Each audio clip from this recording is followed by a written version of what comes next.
l'Union des sociétés coopératives des femmes de la pêche et assimilée de Côte d'Ivoire, UCOFEPSI, a organisé une assemblée mixte, le vendredi 28 janvier 2022 au cours de laquelle, leurs défis ont été exposés.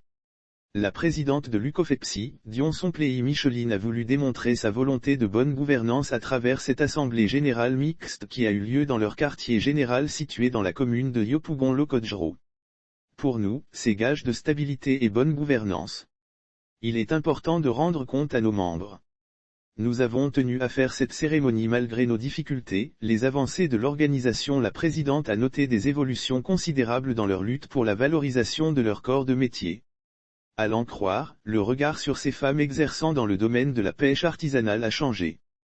Les femmes sont en amont et en aval dans le secteur de la pêche. Aujourd'hui, nous sommes au stade où la femme est prise en compte dans les prises de décision, nous sommes associés aux activités avec les ministères et autres, nous sommes considérés par les partenaires et nos activités sont prises en compte pour le bien-être de la société, de la femme et des pêcheurs.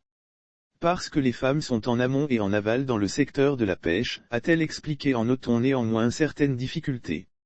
Pour cette année 2022 proposée par la FAO et déclarée par les Nations Unies comme l'année internationale de la pêche artisanale, l'insuffisance et le manque de matériel et de formation devront être corrigés.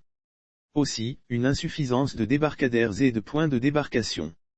Les nouveaux défis avec ses 6557 membres, cette association entend poser plusieurs actions pour le bien-être de ses membres. La présidente a annoncé un projet de logements sociaux pour les acteurs de ce secteur. Lire aussi interview / pêche artisanale, pollution des eaux, insalubrité des côtes, Dr Chepel Guillet, directeur de l'aquaculture et des pêches, parle à cela, l'Union envisage les journées portes ouvertes des produits de pêche, une journée de réflexion en marge de la journée internationale des droits de la femme et la mise sur pied d'un système intégré de maraîchage et de pisciculture. S'inscrivant dans le cadre de l'année internationale de pêche artisanale, une caisse de solidarité verra bientôt le jour. Egaliment, la mise en place de la coordination des zones de Bassa-Sandra, Grand Abidjan, Sud Comoé, le Grand Nord et la région du Guémont a été initiée.